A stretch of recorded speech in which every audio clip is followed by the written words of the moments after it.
अजीज़ तलबा और तालबात, Farooq foundation online school के ज़रिए यकसा नसाब के मुताबिक तालीम हासिल करें। अगर हमारी वीडियोस पसंद आएँ तो चैनल को सब्सक्राइब करें और दोस्तों के साथ शेयर करें और बेल आइकन को लाजमी दबाएं ताकि आइंदा आने वाली तालीमी वीडियोस आप हासिल कर सकें। अस्सलाम वालेकुम बच्चों, उम्मीद है आप सब खैरियत से होंगे। बच्चों, ऑनलाइन स्कूल से आप मुकम्मल तालीम हासिल करके बोर्ड का इम्तहान बराए जमात नहम और दहम बेहतर तौर पर पास कर सकते हैं। आप अपनी उम्र और तालीम के मुताबिक मज़ीद तालीम हासिल करें। वालिदैन से फ़ोन या कंप्यूटर पर हमारी वीडियोस के ज़रिए तालीम हासिल करने की दरख्वास्त करें। रोज़ाना 1 से 2 घंटे ऑनलाइन पढ़ाई करें और जब आप स्कूल जाएंगे तो आपको मज़ीद किसी मदद की ज़रूरत नहीं होगी। इस तरह पढ़ाई करके अपना वक्त और वालिदैन के अखराजात में बचत कर सकते हैं। ऑनलाइन स्कूल की कोई फ़ीस नहीं है। आप जूम पर भी क्लासेस का फ़ायदा उठा सकेंगे। हर मजमून की मुकम्मल तालीमी वीडियोस मौजूद हैं। Assalamu alaikum students, how are you? I hope so that you all are doing good. As you know that कि हम लोग एक ही टॉपिक को 3 दफा रिवाइज करते हैं। फर्स्ट उसकी इंग्लिश रीडिंग करते हैं, आफ्टर दैट उस सेम टॉपिक की उर्दू में समरी देती हूँ मैं। थर्ड टाइम हम उसको एक्सप्लेन करते हैं जिसमें उर्दू और इंग्लिश दोनों को मिला देते हैं। इस तरह से क्या होता है कि वो स्टूडेंट जो इंग्लिश को ज्यादा प्रेफर करते हैं वो इंग्लिश वाले पे फोकस कर लेते हैं। जिनको इंग्लिश की समझ नहीं आती वो पहले उर्दू को समझ कि देन इंग्लिश पे फोकस कर लेते हैं। इसलिए इस तरह से हर स्टूडेंट का जो वीक पॉइंट है वो क्लियर हो जाता है। Okay, without our wasting time, let's start our today lecture. The establishment of Gupta empire 320 AD। Chandragupta first laid the foundation of the Gupta Empire in 320 AD. India got reunited in this period and Hinduism flourished. He started making his empire vast. Some areas of Tibet were included in his empire. It spread beyond the Gangas and Jamna. He died in 335 AD. Okay. The establishment of Gupta Empire 320 AD। सबसे पहले आप लोगों को जैसे हम लोगों ने पढ़ा था BC और AD का जो कॉन्सेप्ट है आपको उसका पता होना चाहिए कि इसका मतलब क्या होता है। बाकी चीजों को समझने से पहले बहुत सारे स्टूडेंट समझते हैं कि AD का मतलब होता है आफ्टर डेथ, जो कि गलत कॉन्सेप्ट है। इसका जो एज एडी जो स्टैंड फॉर है ये एक लैटिन टर्म है।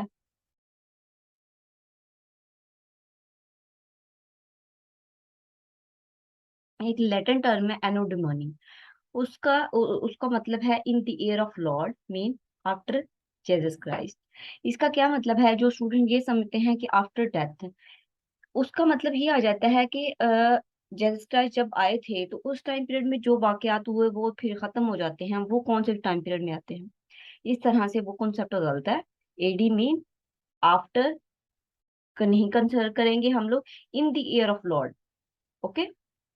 The establishment of Gupta empire, Gupta सल्तनत का कयाम 320 320 ईस्वी। Chandragupta first led the foundation of the Gupta, sorry इसमें हम लोग उर्दू में पढ़ेंगे। चंद्रगुप्ता 320 ईस्वी में गुप्ता सल्तनत की बुनियाद रखी। इस जमाने में हिंदुस्तान दोबारा मुत्तहिदा हुआ और हिंदुइज्म परवान चढ़ा। उसने अपनी सल्तनत को वसी करना शुरू किया। तिब्बत के कुछ इलाके इसकी सल्तनत में शामिल थे। ये गंगा और जमुना से आगे फैली हुई थी। इनका इंतकाल 335 ईस्वी में हुआ। ठीक है। इसमें क्या है कि हम लोगों को जो स्टेब्लिशमेंट है मतलब का कि उसका कयाम, उसकी बुनियाद, वो उसका स्टार्टअप कब हुआ, चंद्रगुप्ता जो एम्पायर है, गुप्ता का सॉरी जो एम्पायर है वो स्टेब्लिश कब हुआ, कहाँ से कहाँ तक गया, उसका उन्होंने बताया है कि इसमें क्या हुआ था कि इसकी जो बुनियाद थी वो किसने रखी थी। ठीक है। देन उसके बाद इसमें क्या हुआ था कि हिंदुइज्म दोबारा से फ्लोरिश, दोबारा से परवान चढ़ी। ये इसने अपना जो एम्पायर था, जो अपनी सल्तनत थी, इसको बहुत ही वसी किया। कौन कौन से इलाके इसने न्यू शामिल किए अपने एम्पायर में, अपनी सल्तनत में, वो कौन से थे, एक तिब्बत था। ठीक है ना। और कहाँ कहाँ तक फैली हुई थी, एरिया बताया है, वो गंगा एंड जमुना है। उसकी डेथ कब हुई, 335 AD में। नेक्स्ट जो है वो है समंदर Gupta. After the death of Chandragupta, his son Samandragupta came into power. He was a great conqueror. He was an intellectual person. When he came to power, the circumstances were very uncomfortable. Small state had been established. He did many reforms for the welfare of the people and state. Art, knowledge, literature, and culture flourished in his region. He got fame as a poet and musician also. Farmers used to pay one part of their income to government. People were free. Art of engraving and painting was at its peak. Beautiful gardens, public baths, and ponds could be seen everywhere. Inns were constructed all over the country. Samandargupta conquered a vast area and became the owner of a very vast empire. He ruled for 40 years. समंदरगुप्ता Chandragupta की मौत के बाद इसका बेटा समंदरगुप्ता इक़्तिदार में आया। वो एक अजीम फातहीन था। वो ज़हीन आदमी था। जब वो इक़्तिदार में आए तो हालात बहुत नामुवाफ़िक थे। छोटी छोटी रियासतें कायम हो चुकी थी। उन्होंने अवाम और रियासत की फलाह व बहबूद के लिए बहुत सी इस्लाहात की। उनके दौर में हुकूमत में फन, इल्म अदब और सकाफत को फरोग मिला। उन्होंने बतौर शायर और मूसीकार भी शोहरत हासिल की। किसान अपनी आमदनी का एक हिस्सा हुकूमत को देते थे। खूबसूरत बागात, अवामी टॉयलेट और तालाब हर जगह देखे जा सकते थे। पूरे मुल्क में सराहे होटल बनाए गए। समंदर गुप्ता ने एक वसी इलाका फतह किया और एक बहुत वसी सल्तनत का मालिक बन गया। उसने 40 साल तक हुकूमत की। ओके, अब क्या हुआ कि हम लोगों ने इसमें देखना है कि समंदर गुप्ता कौन था, ये किसके बाद आया और इसने अपने टाइम पीरियड में जो इसने सल्तनत की, इसने कौन कौन सी रिफॉर्म की। ये हर चीजें हम लोगों को इम्पोर्टेंट होती है। After the death of Chandragupta, Chandragupta का सन था समंदरगुप्ता। आपसे पूछा जा सकता है कि what is the name and who is the father of Samudragupta. तो आप लोगों को पता होना चाहिए चंद्रगुप्ता जो है वो उसका फादर है समंदरगुप्ता का। अंडरस्टूड है बाप की डेथ के बाद जो बेटा होता है उसी को ये जो एम्पायर होती है, सल्तनत होती है, वो विरासत में विरसे में मिल जाती है। बाप की डेथ के बाद जो बेटा था वो इक़्तिदार में आया, उसने सल्तनत संभाली। He was a great conquer, मतलब उसने बहुत सारे इलाके जो थे वो फातेह किए।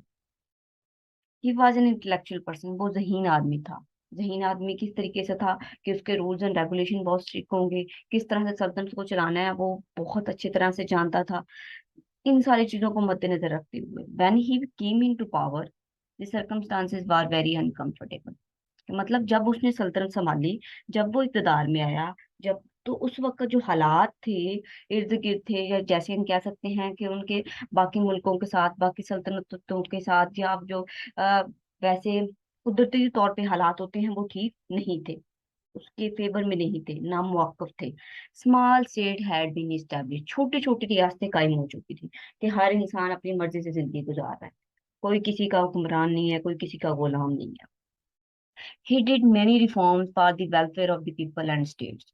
उसने अपनी आवाम के लिए, अपनी रियाया के लिए बहुत सारी रिफॉर्म की। रिफॉर्म का मतलब क्या होता है कि ऐसे बहुत से मंसूबे बनाना जिससे आवाम की भलाई हो, जिससे आवाम का फायदा हो, तो उसे कहते हैं उसने रिफॉर्म्स की, उसने इस्लाहात की। जैसे अभी हम लोग अपने इर्द गिर्द के माहौल में अगर देखेंगे, थोड़ा सा पीछे जाएं तो हम लोग देखते हैं कि वो जो गरीब लोग होते हैं उनके लिए पैसे का इंतजाम कर देते हैं, या महाना उनके लिए वजीफा वगैरह लगा देते हैं। यह जो सरकारी स्कूल होते हैं उनमें बच्चों को यूनिफॉर्म फ्री दी जाती है, उन्हें बुक्स फ्री दी जाती हैं। तो इस तरह से जो रिफॉर्म्स होती हैं स्टेट के लिए, वेलफेयर के लिए की जाती हैं। Art, knowledge, literature and culture flourished in his region, कि इसके मतलब चीजों की कमी नहीं थी। आर्ट भी बहुत आम थी, लोगों में फन था, लोग जानते थे, नॉलेज था, लोग स्टडी करते थे, वो पढ़ते थे। लिटरेचर, लिटरेचर का बहुत उस वक्त ट्रेंड था। तो ये सारी चीजें बहुत अरूज पे थी, पीक पे थी, art, knowledge, literature and culture Samudra Gupta के टाइम पीरियड में। He got fame as a poet and musician also. एक तो वो राजा था, उसने एक सल्तनत संभाली, उससे तो उसको फेम मिली मिली, लेकिन वो खुद एक, उसने एक और फेम हासिल की। वो कौन सी? एज ए पोएट और एज ए म्यूजिशियन। ये भी क्वेश्चन आपको पूछा जा सकता है कि वो कौन से राजा थे जिन्होंने एज ए पोएट और म्यूजिशियन भी फेम हासिल की। ये क्वेश्चन भी आपको एमसीक्यू टाइप या शॉर्ट क्वेश्चन के फॉर्म में आ सकता है, तो आपको नाम याद होना चाहिए कि वो कौन थे। वो समंदर गुप्ता थे। Farmer use to pay one part of their income to government, कि फार्मर जो थे, जो किसान थे, वो जो अपनी फसल उगाते थे, उस फसल को बेचते थे, और बेचने के बाद जो प्रॉफिट होता था, उस प्रॉफिट में से वो 1% जो होता था वो हुकूमत को देते थे। अपनी इनकम का जो अपनी वो कमा रहे हैं, वो हुकूमत को एज ए टैक्स कह सकते हैं, या उनकी अपनी वेलफेयर के लिए, या ऑल दैट कुछ भी हम कह सकते हैं, तो वो एज ए टैक्स पे करते थे गवर्नमेंट को। पीपल वर फ्री, मतलब कोई ये नहीं था कि कोई किसी का गुलाम है, कि आपने किसी के अंडर काम करना है। हर लोग, हर इंसान फ्री था, अपनी वो आजाद थे, फ्रीडम थी उनको। Art of engraving and painting was at its peak. Art of engraving, engraving का मतलब होता है नक्श करना, पेंटिंग करना, ये भी उस वक्त बहुत ज्यादा पीक पे थी, मतलब अरूज पे थी। इन चीजों का भी बहुत रिवाज था, आर्ट का भी, नॉलेज का, लिटरेचर का, कल्चर का, पेंटिंग का बहुत ज्यादा रिवाज था। किसके टाइम पीरियड में? समंदर गुप्ता के टाइम पीरियड में। और क्या क्या चीजें बनाई गई आवाम के वेलफेयर के लिए? ब्यूटीफुल गार्डन्स, जो बागात थे वो बनाए गए। बागात एक तो आपकी जो होती है नेचुरल ब्यूटी, उसको भी इंक्रीज करते हैं, आपके इन्वायरमेंट को भी साफ करते हैं। पब्लिक बात, पब्लिक की जो बात होते हैं, जो पब्लिक प्लेस पे बात बनाए गए, काफी ज्यादा। वुड बी सीन एवरीवेयर, कि हर जगह पे बाग, पॉन्ड्स और पब्लिक बात देखे जा सकते थे। उसने इतने ज्यादा बनवा दिए थे। इन were constructed all over the country. ये पिछले टॉपिक में भी हम लोगों ने पढ़ा था कि इंस का मतलब क्या होता है। इंस मीन क्या होता है? इंस मीन होटल। कि अगर हम किसी दूसरे शहर में जाते हैं, तो हमें ठहरने के लिए रुकना पड़ता है, हमें रात पड़ जाती है काम के सिलसिले में। तो वहां पे उन्होंने होटल वगैरह बनाए हुए थे, कि वहां पे जो मुसाफिर लोग हैं वो यहाँ पे रात गुजार सकते हैं। समंदर Gupta conquered a vast area and become the owner of very vast empire। Understood है, जितने वो जो इलाके हैं उनको फतह करेगा, उनको अपने अंडर लेगा, तो वो उतनी उसकी जो एम्पायर है, उसकी जो सल्तनत है, वो बड़ी होती जाएगी, वो वास्ट होती जाएगी। तो समंदर गुप्ता ने बहुत बड़ा इलाका जो था, एक बहुत बड़ा जो एरिया था, उसको कॉन्कर किया, फतह किया, और उसका मालिक बन गया। इस तरह जो अपनी सल्तनत के उसने रूल किया। टोटल लाइफ नहीं बताई उन्होंने, कि उसने उस 40 ईयर वो जिया था, 40 ईयर जिया नहीं था, उसने 40 ईयर रूल्ड किया था। He ruled for 40 years. Okay, उसकी वैसे हमें डेथ नहीं बताई गई, उसे 40 ईयर उसने रूल किया था। नेक्स्ट जो हमारा टॉपिक है वो हम लोग देखेंगे, वो है चंद्रगुप्ता टू। अब चंद्रगुप्ता टू कौन था और ये किसके बाद आया? ऊपर हम जैसे कि पढ़ते आ रहे हैं सीरीज में, समुद्र गुप्ता के बाद चंद्रगुप्ता टू आया। समुद्र गुप्ता के बाप का भी नाम चंद्रगुप्ता था, तो इसलिए अब ये कौन है? ये चंद्रगुप्ता के बाप का भी नाम सॉरी, समुद्र गुप्ता के बाप का भी नाम चंद्रगुप्ता था, लेकिन उसके जो बेटा था उसका नाम भी चंद्रगुप्ता था। After the death of Samandar his same son Chandragupta came into power in 375 AD। अब इधर आपको कंफ्यूजन होगी कि समुद्रगुप्ता जो था, उसका जो बाप था उसका नाम भी चंद्रगुप्ता था, और उसने अपने बेटे का जो नाम था वो भी अपने बाप के नेम पे रखा था, चंद्रगुप्ता टू। तो चीजों को समझने के लिए मिक्सअप ना हो, तो इसलिए इसके साथ चंद्रगुप्ता टू लगा दिया है, ताकि आप लोगों को कंफ्यूजन ना हो। After the death of Samandargupta, his son Chandragupta came into power in 375 AD. He became famous by the title of Vikramajit. He defeated the Rajas of Bengal and conquered Malawi, Gujarat, and Kathiawar. In this way, Gupta Empire became very vast. Very strict laws were made to strengthen the government. Art flourished during this time. During his time, he ruled for 38 years. Okay, Chandragupta two. Samudragupta की मौत के बाद इसका बेटा चंद्रगुप्ता 375 ईस्वी में इकतार में आया। वो बकरामा जीत के लकब से मशहूर हुआ। उसने बंगाल के राजाओं को शिकस्त दी और मलावी, गुजरात और काठियावाड़ को फतह किया। इस तरह गुप्ता सल्तनत बहुत वसी होगी। हुकूमत को मजबूत करने के लिए बहुत सख्त कवानीन बनाए गए। इन उनके दौर में फन परवान चढ़ा। उसने 38 साल तक हुकूमत की। Okay, after the death of Samudra Gupta his son Chandragupta came into power in 375 AD। As you know that कि पहले हम लोगों ने डिस्कशन कर ली है कि जो चंद्रगुप्ता था उसके जो बाप का नाम भी चंद्रगुप्ता था, एंड आफ्टर दैट उसने अपने बेटे का नाम भी चंद्रगुप्ता रखा। तो इसके साथ इसलिए चंद्रगुप्ता टू लगा दिया है कि ताकि हम लोगों को पढ़ने में आसानी हो, समझने में आसानी हो, कंफ्यूजन ना हो। आफ्टर द डेथ ऑफ समंदर गुप्ता के, उसकी डेथ के बाद उसका बेटा जो था इकतार में आया, और उसके बेटे का नाम भी चंद्रगुप्ता टू था। और वो इकतदार में किस टाइम पे आया? 375 एडी में। He became famous by the title of Vikramajeet. उसका जो टाइटल था, जो उसका लकब था, जो उसको लोग प्यार से या फख्र से या एज यू नो दैट किसी भी तरीके से उसको बुलाते थे, वो विक्रमाजीत के नाम से फेमस हो गया था। उसने अब कौन कौन से इलाके थे, या कौन कौन से राजाज थे, या कौन कौन सी कंट्रीज थी, या कौन कौन से एरिया थे जहाँ पे उसने अपनी हुकूमत को वसी किया था, जहाँ पे वो उसकी हुकूमत जो थी, उसकी सल्तनत थी, उसने उनको अपने इक़्तिदार में लिया था। He defeated the rajas of Bengal and कनकौड़, मलावी, गुजरात एंड काठियावाड़। उसने कौन कौन से जो राजा थे, चार बल्कि, बंगाल के राजा को, मलावी, गुजरात और काठियावाड़, इनके जो राजा थे, इनको शिकस्त दी, इनके साथ जंग लड़ी, इनके साथ फाइट की, वार की, और उसके बाद वो उनको हासिल किया, मतलब जाके। ये क्वेश्चन भी आप लोगों से पूछा जा सकता है कि समुद्र गुप्ता टू ने कौन कौन से राजा को शिकस्त दी। तो वो चार हैं, एक बंगाल के, दूसरा मलावी के, गुजरात के और काठियावाड़ के। उनके साथ उन्होंने फाइट की, और फाइट करने के बाद जब उनको शिकस्त होगी, तो फिर उस शिकस्त के बाद जो फातिहीन होता है, जो जीतता है, जो फतह हासिल करता है, उसके कब्जे में वो इलाके आ जाते हैं। इस तरह से क्या हुआ इन दिस वे, इस तरह से Gupta empire became very vast. इस तरह से जो गुप्ता की एम्पायर थी वो बहुत ज्यादा बढ़ गई। Very strict laws were made to strengthen the government. बहुत सख्त कवानीन बनाए गए थे कि हुकूमत को मजबूत किया जाए। Art flourish during this period. Art पिछले भी जो समुद्र गुप्ता था उनके टाइम पीरियड में हमने देखा है कि आर्ट, नॉलेज, लिटरेचर, कल्चर वो बहुत फ्लरिश किया है। तो आर्ट जो है मोस्टली हर सल्तनत के हर जो रूलर आ रहा है उसने आर्ट को बहुत फरोग दिया, आर्ट को बहुत ज्यादा इम्पोर्टेंस दी है। इसने कितने टाइम पर तक रूल किया? इसने 38 ईयर्स रूल इसने रूल किया। जो समंदर गुप्ता था उसने 40 ईयर्स रूल किया था। 40 ईयर वो हुकूमत में रहा था, और ये 38 ईयर, मतलब ये 38 साल की टाइम में रहा था। अब हम लोग देखेंगे इसमें the revival of Hinduism in the Gupta empire.